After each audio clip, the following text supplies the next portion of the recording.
Good morning, students. Today we'll study about the dual nature of matter. Dual nature of matter. Dual means it contains both particle nature as well as wave nature.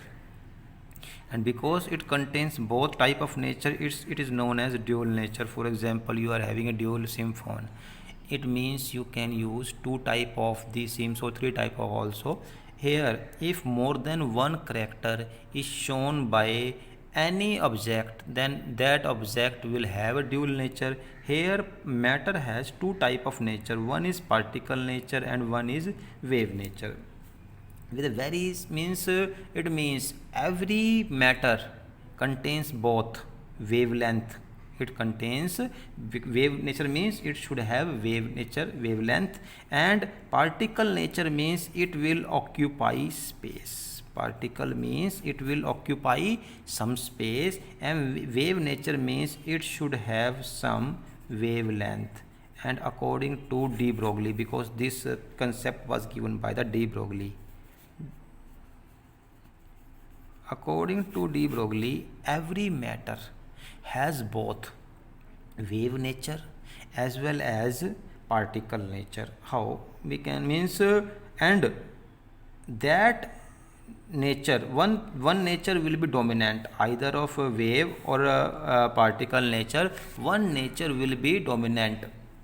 For example, आप यहाँ top पर हैं और आपने यहाँ से कोई एक स्मॉल पीस ऑफ पेपर को यहाँ से गिराया. It will flow like this. बहुत हल्का है इसलिए वो यहाँ से ऐसे गिरा. बट अगर आपने एक heavy ball, for example cricket ball को आपने गिराया, तो ये बिल्कुल क्रिकेट बॉल इस तरीके से सीधी बिल्कुल गिरेगी. यू थिंक दैट ये बिल्कुल सीधी गिरी है और ये पेपर जो है वो ऐसे गिरा है. इसका नेचर कैसा हुआ?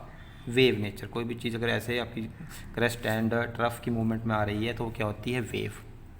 बट इट डजंट मीन कि पेपर आपका क्या वेव है. इस paper piece is a wave? No, it's a matter because it is containing space. Paper space तो ले ही रहा है. दैट्स वाई यहाँ तो प्रूव बड़े आसानी से हो गया कि आपके पास पेपर के पास वेव नेचर भी है और उसके पास, क्योंकि वो एक स्पेस तो ले रहा है, पार्टिकल नेचर भी है. Regarding this, de Broglie proposed the formula that is lambda is equal to h upon mv. According to this formula, lambda is equal to h upon mv. Lambda means wavelength. And h is constant of proportionality. Its value is fixed, 6.626 into 10 raised to power minus 34. m is the mass and v is the velocity. Okay, now see here, अगर हम इसको दोबारा बनाते हैं, lambda is equal to H upon M V. अगर इसको हटा दें हम, that will become lambda is inversely proportional to mass and velocity. It means जैसे जैसे आपका मास इंक्रीज हो रहा है, because it is a inversely proportional, जैसे जैसे मास कम होगा वैसे वैसे आपकी लैम्डा और वेवलेंथ बढ़ेगी, या जैसे जैसे मास बढ़ेगा तो वेवलेंथ कम होगी. बिकॉज इन्वर्सली प्रोपोर्शनल मीन्स इनमें से कोई भी एक चीज़ अगर घटेगी तो दूसरी बढ़ना शुरू हो जाएगी. अब जैसे जैसे मास बढ़ेगा वैसे वैसे वेवलेंथ कम होगी. अगर वेवलेंथ कम होगी इट मीन्स वेव नेचर कम हो जाएगा. This is the reason. यहाँ पर आपके पास जो एक स्मॉल पेपर था जो वो नीचे आया, that was showing wave nature, क्योंकि उसका मास बहुत कम था. बट आपने यहाँ एक हैवी बॉल ली. जब बॉल नीचे आई, ऑल्दो ये आपका जस्ट एक ऑब्जर्वेशन है, because our eyes can't see that thing, but हमें ऐसा न लगा, क्योंकि बहुत सी चीज़ें होती हैं that we see but they are not in reality there. According to us ये बिल्कुल एक स्ट्रेट वे में आना चाहिए. अगर आप यहाँ से कोई बहुत हैवी स्टोन गिराओ, आप सोचोगे कि वो ऐसे ही आएगा सीधा, बट ऐसा नहीं है in reality. Although very at a very microscopic level it will also show wave nature. It will also show, although not like this, exactly like this, but at a very microscopic level बिल्कुल straight इस तरीके से भी कोई stone का piece नहीं आएगा, वो भी एक हल्का सा वेव नेचर शो करेगा। बट क्या होगा, ये मास बहुत ज़्यादा होगा उसका स्टोन का या वो या क्रिकेट बॉल का, तो उसकी वेवलेंथ बहुत कम होगी। वेवलेंथ तो होगी बट बहुत ही कम होगी। तो जैसे जैसे मास बढ़ता है वेवलेंथ आपकी कम होती रहेगी, तो वेव नेचर भी कम होता रहेगा। It means in this world everything moves with some type of wave motion. If you are saying कि आप 100% स्ट्रेट चल रहे हो, then you are not in that motion, you are having some wave motion. But क्योंकि आपका mass बहुत high है, that's why your wave nature is not dominant, your wave nature is not dominant, that why it appear that you are running in a straight way. And it means the aim of this experiment was to prove that as the mass increases the wave nature or the wavelength decreases. And how this lambda is equal to h upon mv was derived, very easy, by using two chemical equations. First was given by the Planck's quantum theory हमने की थी। उसमें कहा था कि आपका जो energy है वो कंटिन्यूसली नहीं बट डिसकंटिन्यूसली फ्लो करेगी in the form of the packets, and each packet of energy is known as quanta, and energy of each quanta was directly proportional to nu, not v, it is nu. Nu means frequency. तो energy किस पे depend करती है, frequency पे। किसकी, wave की।